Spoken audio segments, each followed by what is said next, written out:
Do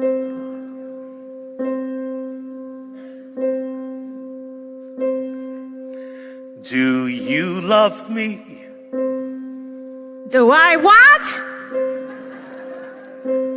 Do you love me? Do I love you? With our daughters getting married and there's trouble in the town, you're upset, you're worn out, go inside, go lie down. Maybe it's indigestion. Golda, I'm asking you a question. Do you love me? You're a fool. I know. But do you love me?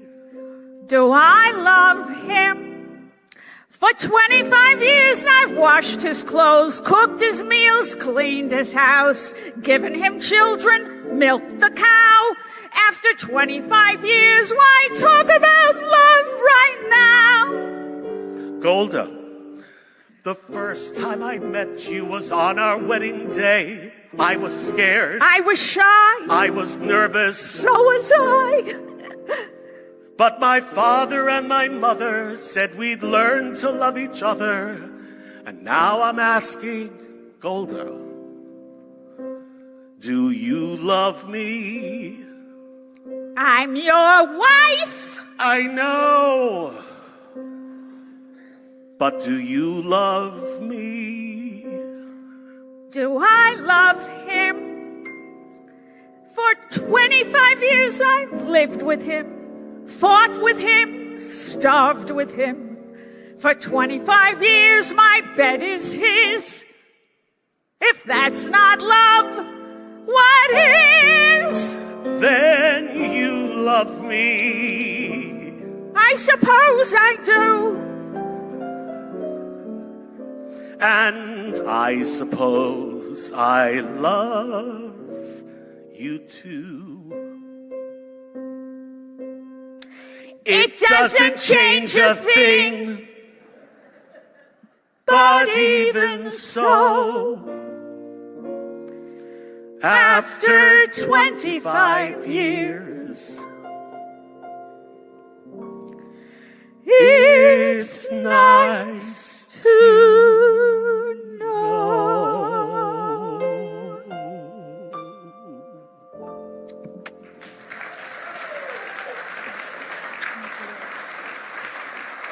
Alex Corey, how about that? Do you love me? Hello, everyone, and welcome to the latest edition of Richard Skipper Celebrates. Who or what are you celebrating today? There's so much to celebrate when and if we take the time to do so. I am so excited about today's show. I have 5 incredible artists that are on the show today, and I'm going to bring the first one on right now. We just saw him with Alex Corey, and I hope that he can hear me, and I hope he can see me. Do you love me? Can you see me and hear me? I can. How are you?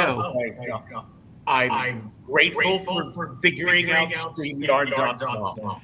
That's great. We're going to bring our other guest on in a second, but before we do, we're going to talk about what's going on. Your patience. Thank you. But I want to ask you, who or what are you celebrating today? And I love your mug, by the way. Right? I'm on brand, Richard. I'm on brand. You're on brand. You know, I'm celebrating all of my friends and all of the people in my life. Now, when I told you about today's lineup, you got very excited because there are several people on the show that you are excited about. So name one of the people that you're excited about. Well, I'm excited about several people. Okay. He knows who he is. But I've never met Rosie Weber. You've never met Rosie Weber? We'll meet her right now. There she is. Oh, Rosie. You take up a lot of my time with a cup of coffee. I'm so glad to hear it. In a Richard Skipper Celebrates mug, no less. What a way to do it. I'm going to have to get one for you, Rosie. I need You're one. so talented that I can't even stand that I'm talking to you. You're so kind. So, Rosie, I'm going to ask you, who or what are you celebrating today? I'm celebrating my mom. She's here in New York with me for my show next week. So it's really exciting. I haven't seen her since. Oh, that's great. Now, I've been told that people who are listening, they're getting a lot of reverb from both of you. So I don't know if putting on earbuds will help or if just getting closer to the microphone. But while you're doing that, I'm going to bring on another one of our guests, and that's Neal Lerner. And he has a show called What Would Meryl Do? And there's only one Meryl, and we know who that is. That's right. So Neal, who or what are you celebrating today? Now there's two things. Because seeing Fiddler, it was my first Broadway show I ever saw. So that brought back a lot. But I'm also celebrating friends. I saw two friends from undergraduate today. Went to SUNY Binghamton decades ago. And we reconnected. And we fell back into the same friendship within seconds. And the other thing is we're all still creating and working and being productive, and it was very gratifying. It was exciting. Yeah. Thank you. And you said that the first Broadway show that you ever saw was Fiddler on the Roof. Yes. Who was your first Tevye? Paul Lipton. Wow. Well, I'm going to bring on our next guest who knows a thing or two about the very first Tevye on Broadway in Fiddler, and that was Jim Brochu, who had an amazing show called 0 Hour. Hi, Glennie. We go back. Glenn and I have traveled the world together. Yes, we have. We have Separate cabins. What, darling? I do. Separate cabins. Yes, It was- but Jim, I also want to, because I know that you've traveled the world, that yesterday we lost our dear Ann Russell, and you traveled a lot with her. Yeah, we celebrated her birthday almost every year on the ship. We went out to see her about a year ago, and she was just indomitable. She was absolutely an amazing, amazing lady.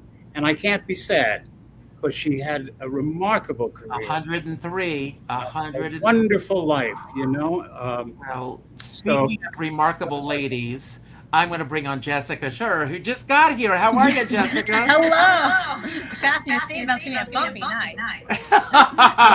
And Jessica, of course, you have a show celebrating Betty Davis, which we're going to talk about in a few moments. Yes, but before we get there, as I've asked everyone else on the show, who or what are you celebrating today? For me? Yes. Who's celebrating? You. Oh, me? Okay, well, I'm Yes. celebrating my 500 performance of my show, which will be 500 coming this July 1st here in New York City. I'll be doing it at the Lloyd Beachman. So go, Betty Davis, and Jessica Schur. That's great. Jessica, I'm letting everybody know we're having some technical issues today. Yeah. The planets are like crazy. So if you've got earbuds, put them in. And if you can be a little closer to the mic, everybody, I think that'll take up a little bit of that problem. So I'm going to go back, Glenn. You are performing at CV Rep. You just performed with the amazing Alex Corey. I did. And you are also going to be back. You're coming back on July 28th. And you're going to be sharing the stage with Eileen Barnett, who we are about to get in New York, and I can't wait. She's wonderful. She's absolutely wonderful. So tell us a little bit about your series and the work that you're doing. And, I know that Palm Springs has now become your home. Yes. You travel the world doing this. Yes, and I'm doing what I call God's work for musical theater. Oh, there's an echo. It's horrible, isn't it? Can you hear me kind of? We can. Here, I'm getting as close as I can. My thing is to teach musical theater to kids, students, everywhere. Because if you don't teach it and the history, it's going to be gone, and all they're going to know.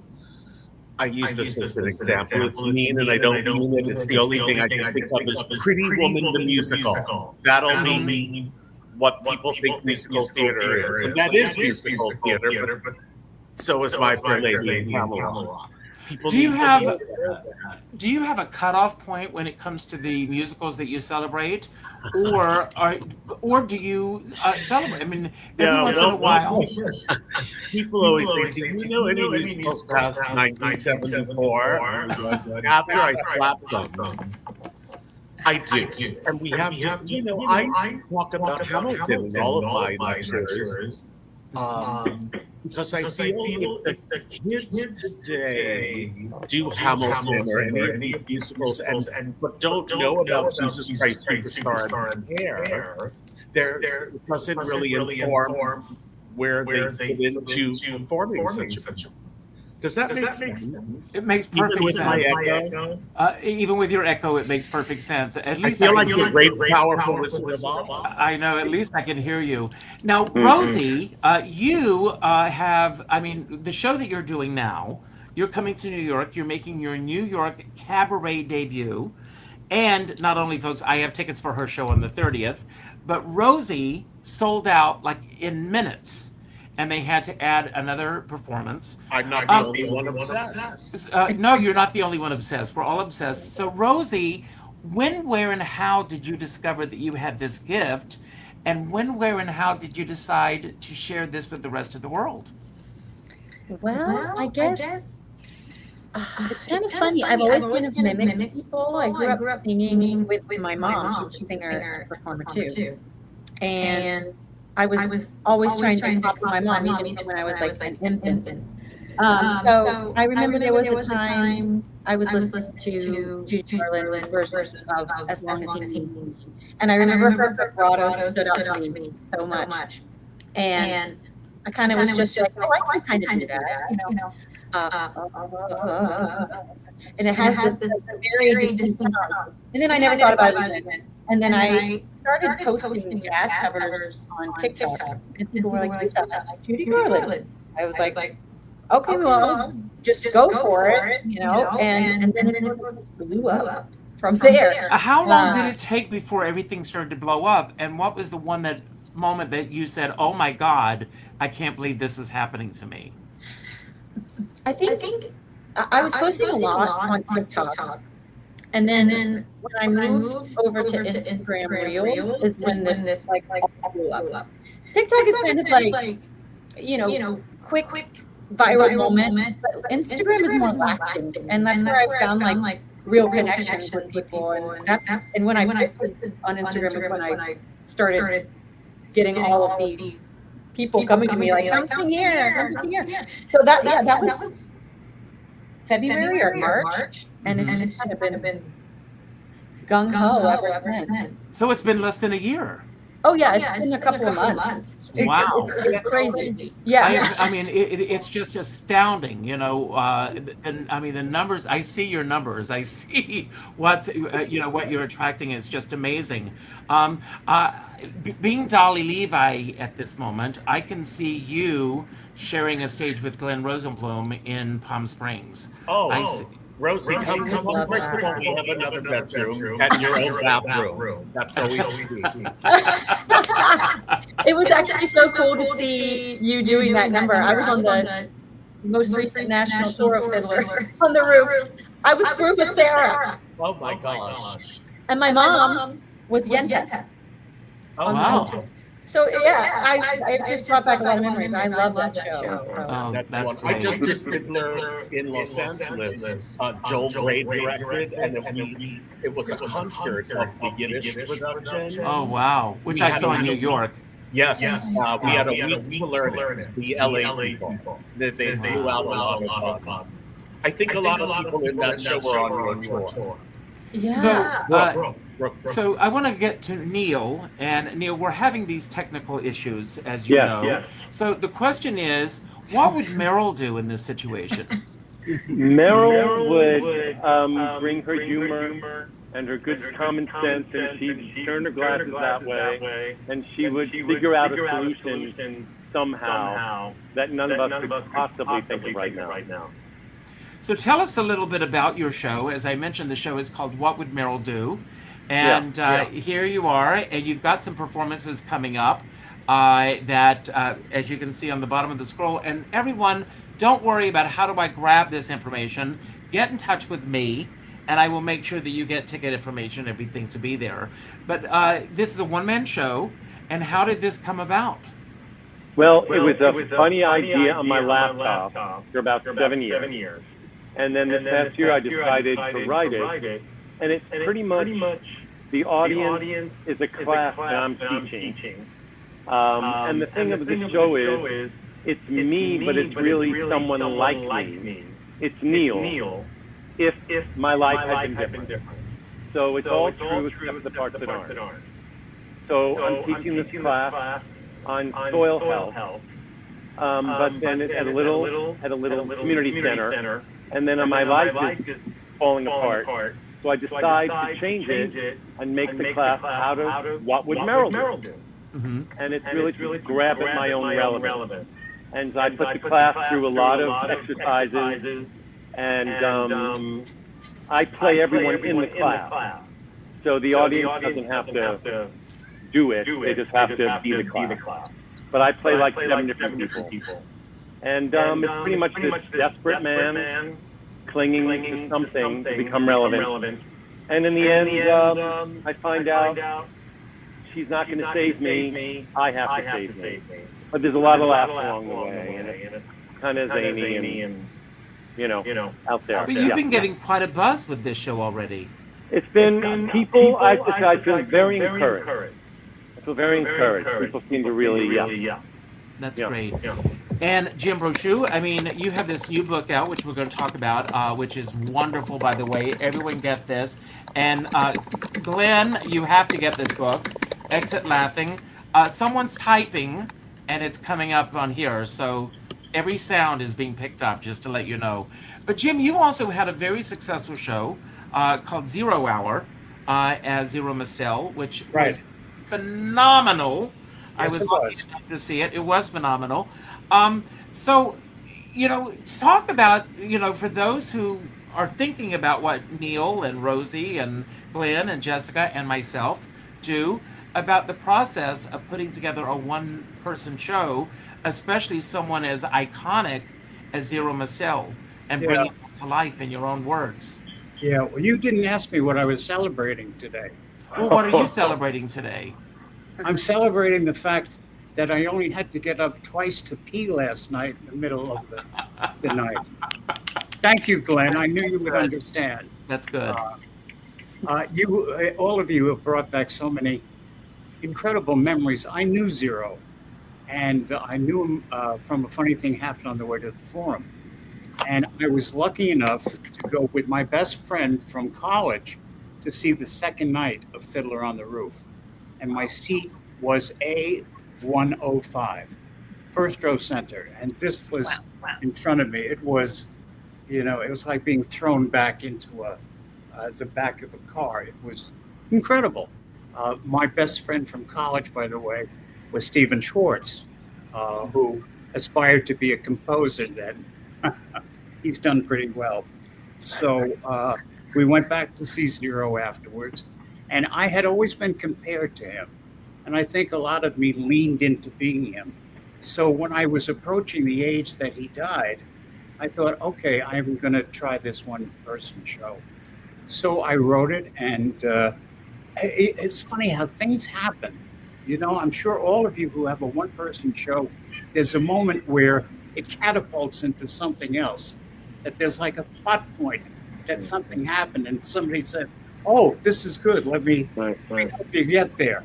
So we were at a cocktail party, and I said to some stranger, to a friend here, I had just written a one-man show about Zero Mastel. And somebody over here said, oh, I'm the producer of the a Jewish theater in Los Angeles. Can I come to the reading? Sure. Well, they decided to produce it. And we got rave reviews. Came to New York, played in New York for a year and a half. I think I did 800 performances of it. And then we toured. And so it was like a magic carpet. And I hope it happens for you guys, that it just lifts you up and carries you along, because it's really special. And I won the drama desk for it, which was an incredible night. And hearing Do You Love Me, Glenn, when I did the one night only in Palm Springs a couple of years ago, Alex Corey was my Golda. Oh my goodness. Yeah, She's really something. I love her. I hope you're watching. who We just doesn't? love her. I know. Who Yes, does? she's very special. But I I have a agree. video here of a birthday party of mine from about 10 years ago. And everybody had to get up and do something. That was the present, that you brought your talent and entertained me. And one of my friends here was Sheldon Harnick. Oh. And so his present to me was, he and I did Do You Love Me? And I was Golda and he was Tevye. It's on YouTube if you want to go look for it. It's a very nice moment. So I've been there, history, and that's what my book is about, is the golden age, because I was there to see it all from backstage. All right, I gotta go pee now. Bye. No. Well, since you bring Sheldon Harnick up, today is my anniversary, and when my husband and I got married, Sheldon Harnick, they wrote special lyrics to Sunrise Sunset for our wedding. Oh, There was a big article in the New York Times about it, and we were the first, because we were one of the first 100 couples to get married in New York. So, Wonderful. Sheldon, thank Wow, you. I will wow. always. Well, speaking of the success that you've had, Jim, with Zero, Jessica has had equal success as Betty Davis, and her show is incredible. And she's about to celebrate her 500th performance, and she's doing so by celebrating with a residency at the Laurie look at you. in New York, and she is absolutely the best. So, Jessica, tell us a little bit about the show, and 500 performances, what this is like for you at this point. It's incredible. I mean, I wish there wasn't just feedback. Any recommendations on the feedback, or just talk through I it? don't, just talk through it. Sorry about that. So the thing that's kind of amazing is I was dared to write a show in 2008. I never thought it would be successful. I was told I looked a little like Betty Davis, and If you can lean so much closer so to that the I- microphone, that'll help a little bit. maybe that'll help. Come in for your close-up, Miss Davis. It's extreme close-up. I don't know if any better. But I was told I looked a little like Betty Davis, and then when I read her Wikipedia, I fell in love with Betty and her story. And then it became this wild success of doing the New York Fringe Festival, and then taken to Edinburgh, Scotland, and having an incredible success there. In Scotland, I got a run in London from an audience member who called the St. James Theatre and said, "This woman's show is so good, you must bring her to London." And they did. And then I came back and I did the Fringe 3 more years. Amazing things happened. It's those moments where the audience recognizes it, and you have something. I still Well, to you this also, day I know stay- this because I know you. You also have yeah. a little piece of Betty Davis on stage with you every night. Yes. Yeah, so I was given, before I went to Scotland, thank you for asking. I sent my script to the Betty Davis estate, and Catherine Cermak, her assistant, called me, and she gave me a paper Betty scarf, gloves, and handkerchief to wear to the show. And so every show I have a piece of Betty in the show, which is also that moment for people, especially as a young artist, you're like, should I give up? And I was like, no. I can't give up. I was given this amazing piece of Betty to be in the show, and it's been so successful. And now I'm reaching my 500th performance, just like that. Where would you like to go beyond what you've already accomplished with this?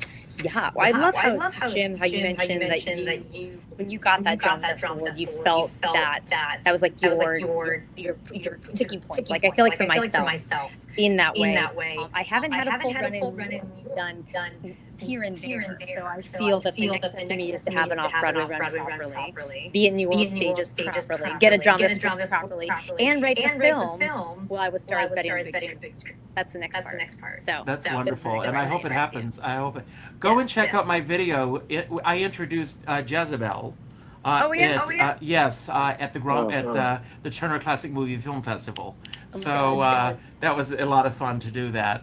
So I want to give a little shameless plug here. I have a new show that's called Life Lessons from Legends. And this is a wheel of legends behind me. I never know from show to show what legends we're going to talk about and sing about. So every show is very different. But I want to talk a little bit about the legends in your life, because the interesting thing about all of you is that you all celebrate legends.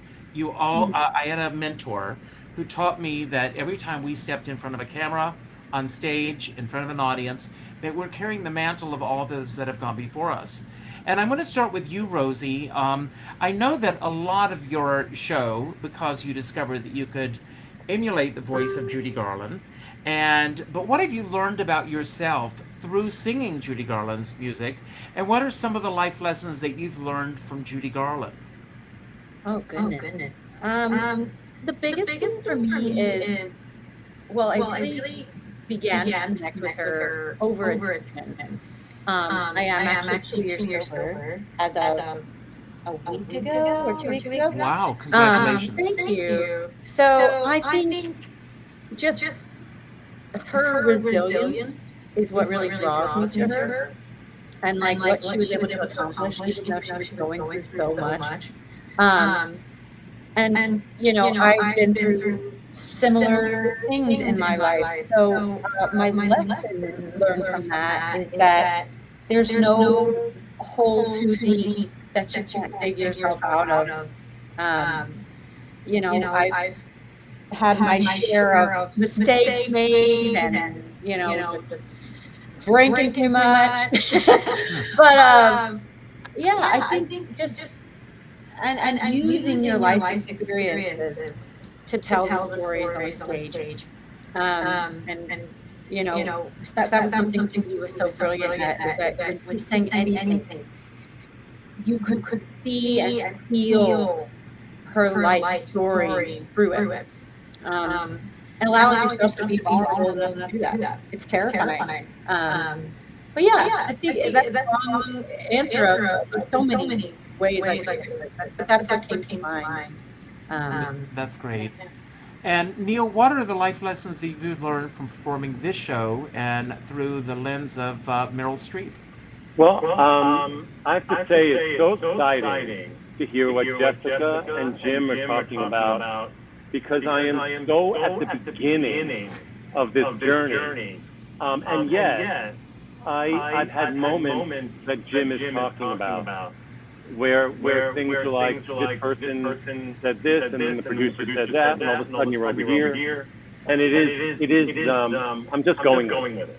And I think but I admire where you both are so much. So I feel at the very beginning of this amazing journey. For me, I mean, it's sort of a no-brainer to say Meryl's amazing. But I think it really became real for me when I got into Yale School of Drama. And I was the guy who would sit in the studio at rehearsal and say, do you all realize Meryl sat here and Meryl rehearsed here and she breathed in this room? Like it was always freaking me out. But in a great way. In a very inspiring way. And one thing I will share, since I started this journey, I have had, and somewhere in the show, I have so many dreams about Meryl. I started keeping a journal. And at one point I said to a friend of mine, is this normal? Like, I've had a lot of dreams about me and Meryl. And they were like, no, it's not. And so Jim is shaking his head too. Jim, seriously, you need professional help. Clearly. But you don't need an audience. You need one man sitting there talking to you seriously. So it's become so part of just how I see things, but in the most inspiring, genuine way. And I think the thing that Meryl represents beyond her talent and stardom and blah, is that her, when you hear her speak, she's all about showing up, be genuine, be yourself, trust that. That's how you move through things and really excel. acting or no acting, just whatever you're doing. So I am inspired by that. And but it's been really a strange Jim, a strange part of my life for a long time. Yeah, it was fun to create a play around it. That's great. You know what I mean? Yeah. And Jim, We'll talk about it. Jim, I want to talk about your book, Exit Laughing. Yes, please. Broadway's Golden Age, and and I know because knowing you a long time that this has been an idea and a project that's been germinating for a long time. Carol Channing once said, "Writing a book is a solitary profession. You basically go into hiding to write this." What have you learned about yourself through the lens of David Burns? Quick story about Carol Channing's book. I went down to Palm Springs to Thunderbird when she was writing the book, and she had chapters all over the bedroom, on the bed, and she was trying to put it all together. I said, "Carol, this is insane." And she said, "Well, Ethel Merman's on the couch. Bring Ethel Merman in." And so we're writing the chapter about Ethel Merman. So anyway, Just Lucky, I guess, was Carol's memoir. Jessica, you're going to do your show downstairs from where I live. Oh, At Laurie Beachman. oh my God. Yes. Yes, so we take the elevator right down, and there's a little secret entrance, and we go there. So have you seen this space? Yeah, I was just there at my It's great. tech 2 days ago. Yeah. I love The it. one life lesson I learned from, I don't know if it was from doing Zero, but probably before that. If you're an actor, if you're a performer, you have to do for yourself.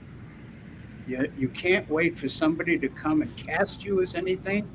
You have to put on the mantle and put yourself forth. And I think that because there's so many people who want to be an actors, we're all types, and I don't want to get typed out. I want to be up front. Also, Jessica, I did meet Betty Davis once at the Players Club, and there was a cocktail party for her. And so she was very tiny, and she said, "I guess you're giving me this party because you think I'm going to die soon, but I'm not." And one of my dearest friends was Ray Strickland. I don't know if you know this story. And Ray was Betty's publicist, and he called her. He worked for John Springer, and he called her and he said, "Joan Crawford died." And she said, "Just because you die, it doesn't mean you change." I don't know what that means, but it's funny.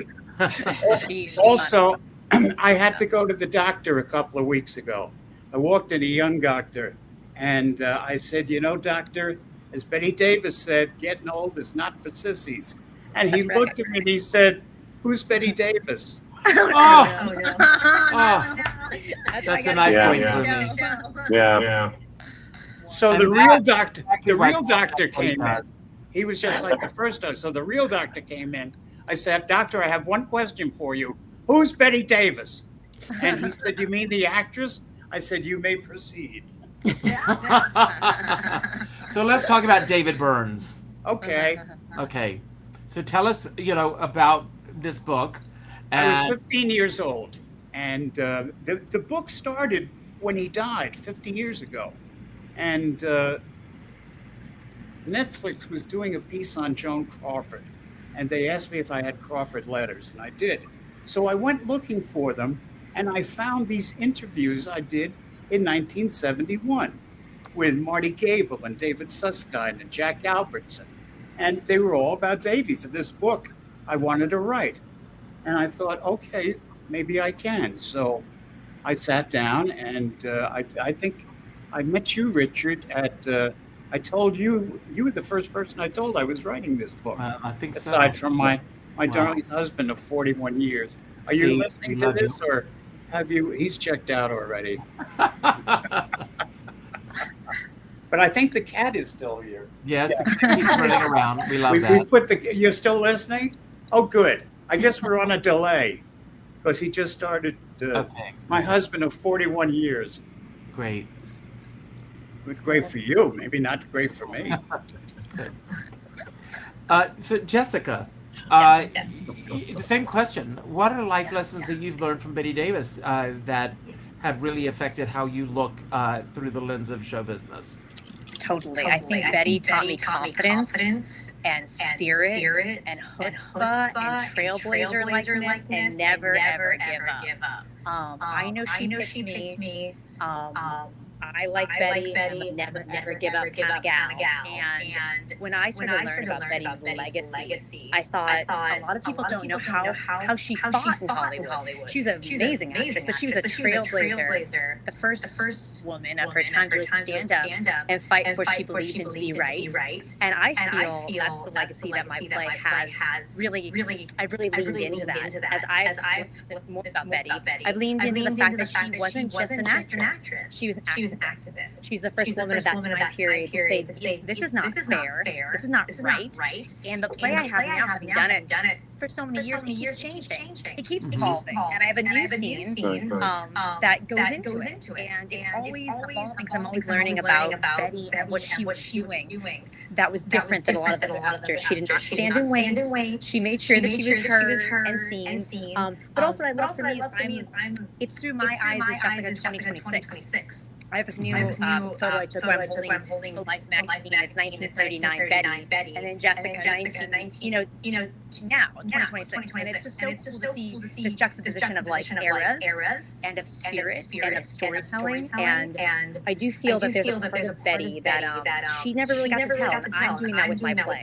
There's a part of me that's giving her voice of being something very spirited that I get to tell that story because I, as a playwright, want to tell that story. So I think she's taught me resilience too. I'm so resilient because of her and her. I can't say BADASSERY. I can't say it. Yeah, well, you can say it. You can say badassery. Badassery.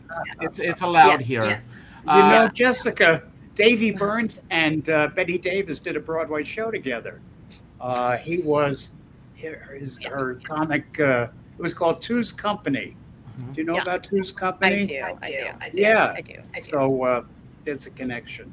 That's I'll great. be quiet now. Thank you. I have to be back at the home by 6.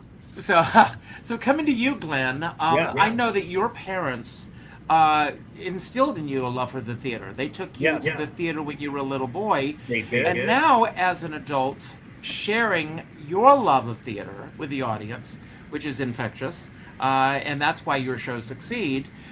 What are you learning about yourself through the lens of today's audiences? Mm-hmm. Oh, what am I learning about myself?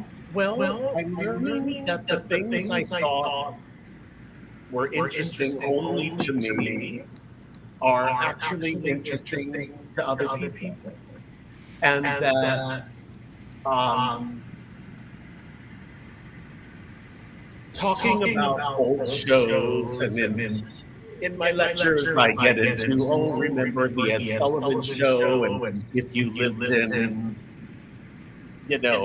Iowa somewhere, and you got to see scenes from Hello Dolly, and that was your window into New York, and it touches so many people. I still get surprised, and I'm not lying. People come up to me crying after, and I'm like, what is going on with people crying?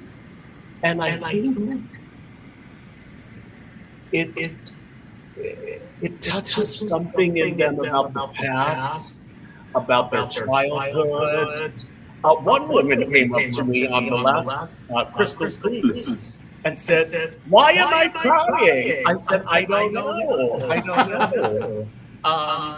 I think it just stirs up a lot of stuff for people. And also, things were kind of simpler then.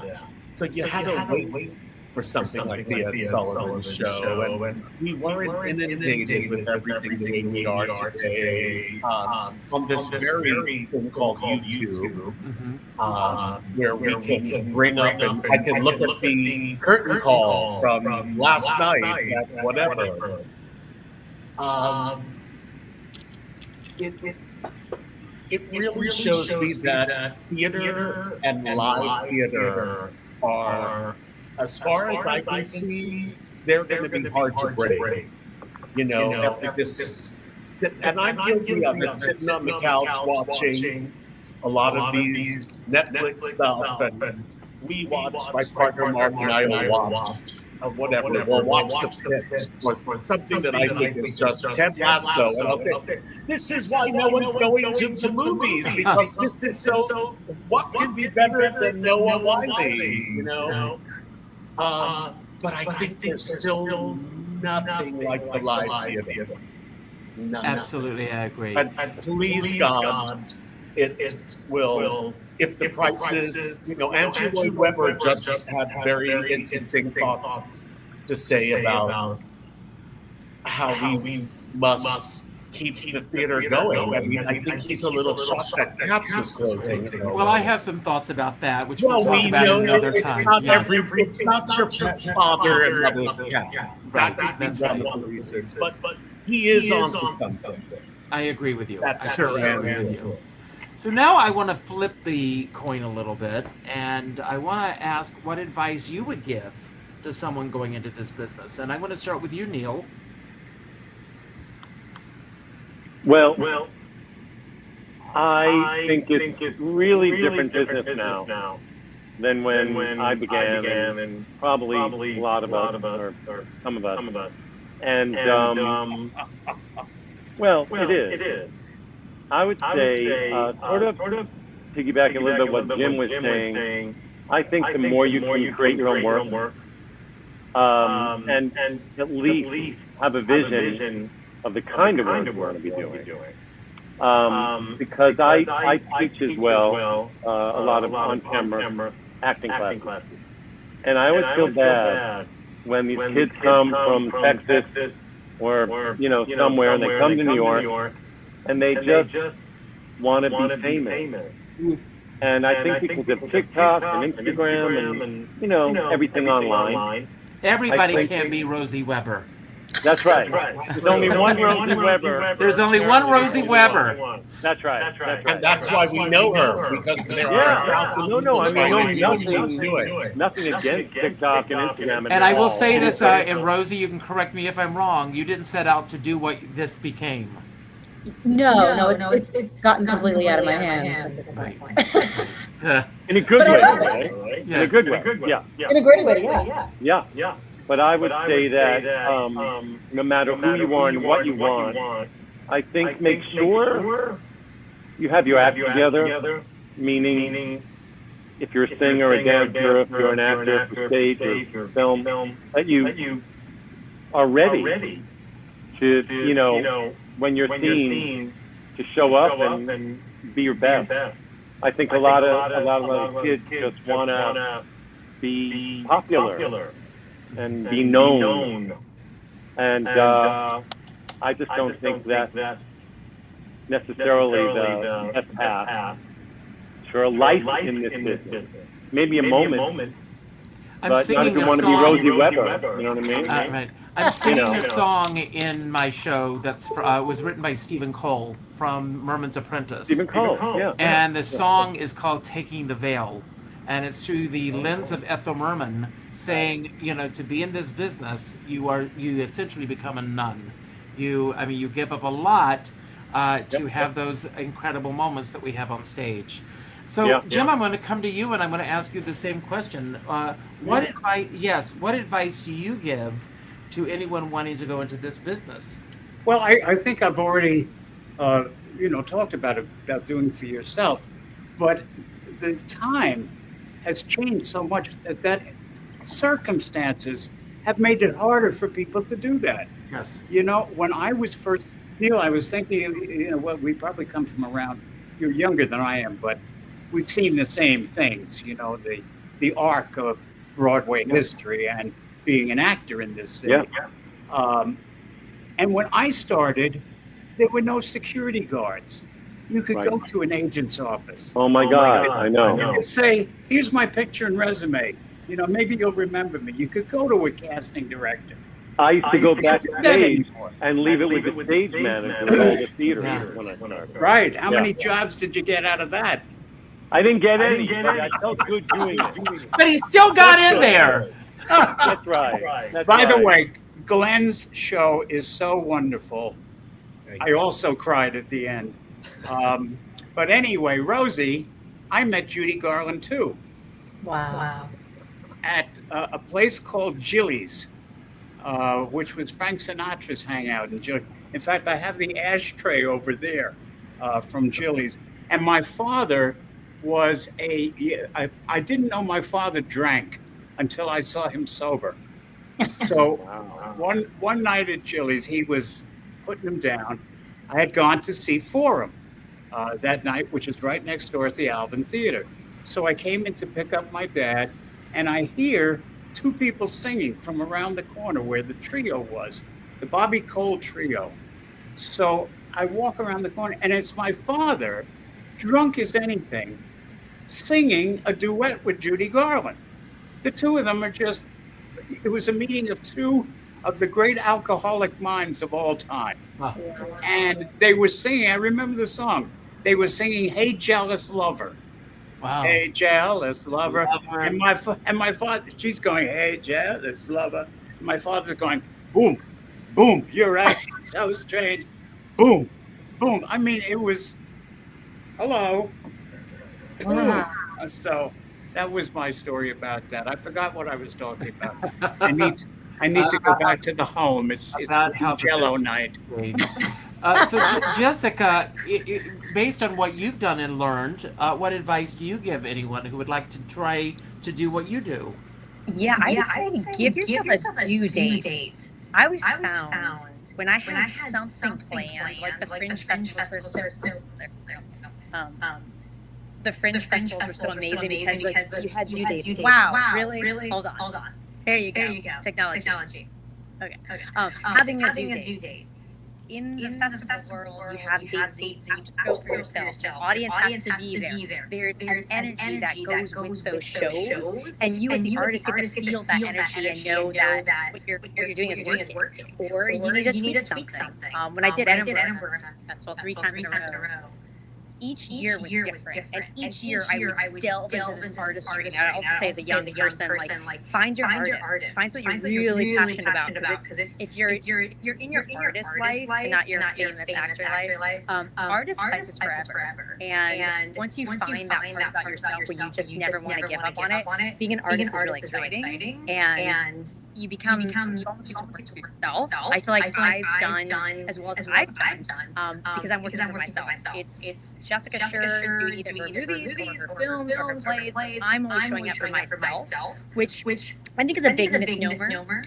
Once you learn that you can do anything yourself, if you really want to do it, then you work really hard. And that's been my biggest success, and I would share with other people, like, stop thinking someone else, like you said, stop thinking someone else is going to do it, stop waiting for someone else to do it for you, just do it yourself. And if it means taking a class, take a class. If it means finding community, find community. But the minute you find what you love doing it, do it yourself, and then do it really well for yourself. And I think the other thing is start to believe in yourself sooner. I think a lot of artists take time to believe in themselves, and we believed in ourselves when we were 10 years ago. It's a different artist. It took me a long time to believe in myself, and now I'm like, how did I not feel that chutzpah? And the other thing that's really important is in today's world, it's very disconnected. But art is tribal. It is connecting. It's tissues. It makes you cry. It's so important as an artist to give this gift that we have, because not everyone has it. Sometimes you can be an audience, or you can be an artist. And that's the biggest part I've learned the past 10 years, I'd say, is showing up for myself as an artist is really important. Not just myself, but to humanity at large, and to Betty Davis. That's great. Glenn, same question. Well, I'm going to repeat what everyone, you have to create your own work. And I wish that I had done that in the early 80s in New York, instead of trying to choose and trying to get into some production of, Carousel in New Hampshire. Right. And if I had created my own work, but I wasn't ready at that. And I wasn't ready until someone challenged me 15 years ago. and asked me if I had a cabaret show or and if I had lectured. And I said neither, and they both made me really sick to even think about. He said, well, I challenge you to do those. And I did, and I created both. And that's how I ended up on Crystal Cruises, which has been lovely. And now I'm doing it, in different venues here in Palm Springs and in Los Angeles at the Catalina Jazz Club. And in my lectures, one of the people I talk about who did this for himself and who I admire and was material was Anthony Lulu, who I'm sure Jim has had cocktails with talking about Joan Collins. His son. Yes. Yes. I read his book. Alexander. Anthony Lulu created his own work and wrote them and started them, and they were really avant-garde weirdo musicals. I call them Waiting to Go, the Beckett musicals with big top hit songs. And he did what he wanted to do, and he really had a wonderful career at it. And he earned a living to boot. An extraordinary talent. Oh my God, I loved him. Yeah. And the original is you must true to yourself in the original, and he was. He really was. And you think about the people who are the legends that you talk about, Richard, and the people who I have another portion of my lectures where I talk about stars who are stars who you go to the box office if you found out they weren't in it the night you came to see the show. Oh, yeah. And it's, I don't diss, understudies are wonderful and God bless Shirley MacLaine, blah, blah, blah. But there are certain people, and I include Cheetah Rivera, Barbara Cook, Richard Kiley. These are the people like, wow, someone else will be good in, whatever, the visit. But we want to see Cheetah do because she's That's right. Right. Absolutely. Rosie, same question. Oh goodness, well, I'm really not in the position to give anyone advice, but I guess I've kind of been saying this, but the internet is sort of a new vaudeville. It's a new nightclub scene. So if you're not getting the way you want in person, post online. Share it online, especially on Instagram. It's done amazing for me. And as you scroll, you'll start to think of it that way. It's like everyone's doing a vaudeville act. You got the balloon guy. It's kind of crazy. And share what you have, even if you don't have a stage. You always have a stage on the internet. And embracing technology that way. And then the other thing is say yes. When people ask you to do something, or if you get an opportunity, say yes if you can. Even if it seems small, because you never know what it might lead to. Thank you for that. Well, everyone, this hour flew. Oh my God. Technical issues. I'm not finished yet. I'm going to give you another you chance to say what you need to say. But I want to acknowledge some shows that are coming up from some of my sponsors on the show. And first of all, I'm going to start with the incredible Jeff Harner, who's going to be singing Cole Porter. He's kicking off the Revolution Stage Company's new season, and that's happening on October 4th. And speaking of the Revolution Stage Company, I'm going to be there on Valentine's Day. Also, next week, Glenn is going to be sharing the stage with this incredible artist, Eileen Barnett. I just love her. And she's going to be coming to the Laurie Beachman as well. So if you all get a chance to go and see her, please do. And I'm also going to be appearing, one of our sponsors is Stephen Hanks, and he is doing this thing called the Blue Tsunami. Think about it, the Blue Wave. And he's done, I think, about 15 of these. and they all raise money for democratic causes to make sure that we all vote blue in November. Everyone vote, vote, vote. And as you can see at the bottom, I'm going to be a part of that series. Monday night, I am going to be a judge at Mama's next big act to discuss, to help discover the next big act. And what's wonderful about this series is that the winner will win a little scholarship to be able to produce their show at Don't Mama. And some amazing talents have come out of that. Last but not least, I want to let everyone know, if you're around on August 8th, I will be celebrating the amazing Diana Templeton, who we lost earlier this year, and she was an amazing talent. Jeff Harner, who I mentioned, will be a part of that as well, so please join us. I'm going to give each and every one of you a chance to have your final word today. It could be about anything that we spoke about that you want to build upon, anything that we didn't talk about that you wish we had, or just any final message that you want to leave everyone with. I will finish, and then I will pick one of you, and then you will pick the next person, and so on until the last person says goodbye. And I have yet another clip from Glenn Rosenblum's amazing evening with Alex Corey. So we've got more of Alex Corey at the very end of the show. Right. For everyone who's watching the show and for everyone on the panel, thank you, thank you, thank you. I can speak for everyone here when I say this. We don't take it lightly when you show up. So thank you for being here. Thank you for watching. Please go to the YouTube channel, hit the like button, leave a comment, and share. And if you're not a subscriber, I hope that you will subscribe. I love bringing these artists together week after week after week. And that makes me, it really infuses me with a lot of energy. So thank you all, and thanks for being here. I end all of my shows with the same message, and that is to go out and do something nice for somebody else without expecting anything in return. All of you have this little device. The next time you're on your Facebook page, the 9th name that pops up, rather than picking up with a phone call, with an email or a text message or a private message, call that person and say, I just want to let you know that you matter in my life. And let's do that with each other, because I think that's what's dividing us. The fact that we're not talking to each other more often. That's another reason why I love these shows.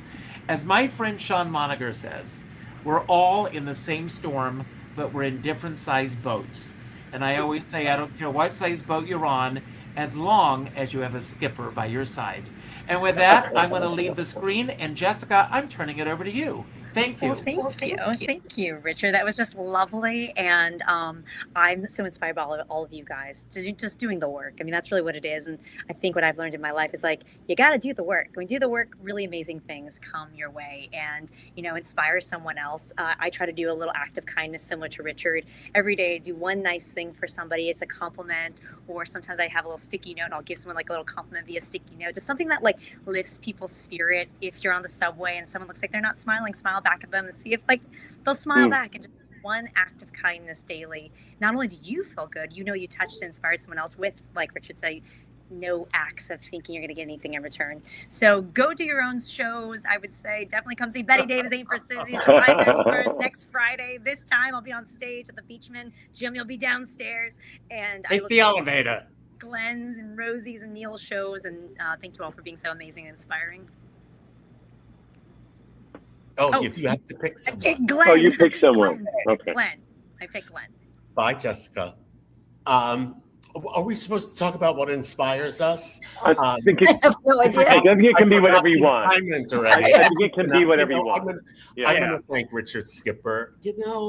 There is so much negativity, and we live in a mean girl society from the top down, if you catch my drift, in Washington, D.C. There's just, everyone's nasty all of a sudden, and I can't stand it. And Richard is so kind and so positive that it's such a joy to just be in his presence, even if it is on the internet. And that's what I have to say. And Jim, it is nice to see you. Neal, we have a lot of friends in common. We can. Oh, do we? Okay, we have to talk. A lot of people you went to SUNY Binghamton with. Yes. And Rosie, I am obsessed with you. And honey, you have to do your show in Palm Springs. will sell out in 2 seconds. I would love So that. that's that. And you know what, Jim, in case you have to pee, you can go next. In fact, I'm peeing now. How did You're you acting do like that? it's the first time, Jim. Really, thank you, Richard, for having me on with these wonderful, talented, lovely people. And see you soon. Everybody be nice to each other. Bye-bye. Hi, Jim. All right, I'll go. See? Okay, I'll go. I mean, I just want to really reiterate what everyone else said. I have been smiling ear to ear for like this whole hour, and it's just beginning to get to know you all. Rosie, I'll talk to you since you're still here. Like, I can't wait to see what you do on stage. I can't wait to see what Jessica's doing, and even Jim, you know, and of course Glenn. And I want to thank Richard. This was delightful and so nice to just feel the camaraderie and the good vibes that everyone brings to this in a business that can feel so tough and feel so isolating at any moment. And to have an hour like this with each other was just the best. And it made me think of so many things that I'm so grateful for, you know, that I did not speak of in this hour, that are front of mind now. So it's a gift. And so thank you. And Rosie, I will come see you. I live around the corner. Oh, wonderful. So I will be there. I will be there. I'm delighted. And I'll make sure I say hi and best to you, and take it away. Thank you so much. Yeah. Oh dear, I'm only one left. This is terrifying. Well, I guess to reiterate, just thank you for having me among all these amazing people, and they have such wonderful stories and advice, and I totally don't fit in. I'm such a newbie, but yeah, just be nice to each other. Don't be an a-hole, and take care of each other and take care of yourself.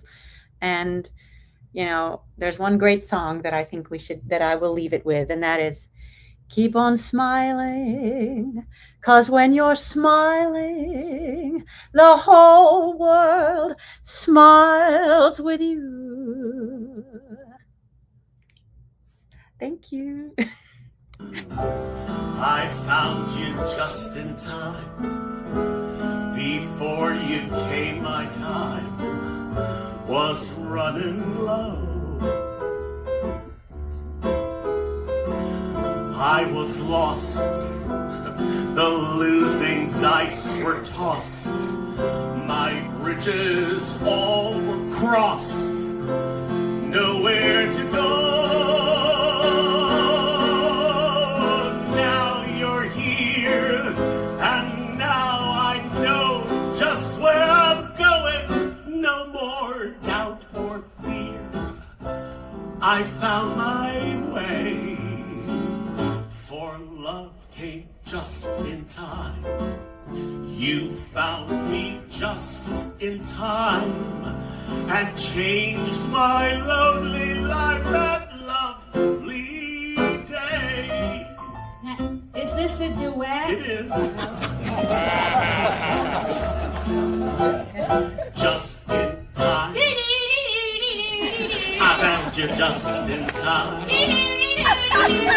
Before you came, my time was running This low. act could play the Palladium or even the Yankee Stadium. I was lost. He was lost. The losing dice were tossed. They were tossed. My bridges all were crossed. They were crossed. Nowhere to go. Now you're here, and now I know just where I'm going. No more doubt or fear. I found my way. For love came just in time. In time. You found me just in time and changed my lonely life that lovely day. Just in time. Just in time, just in time.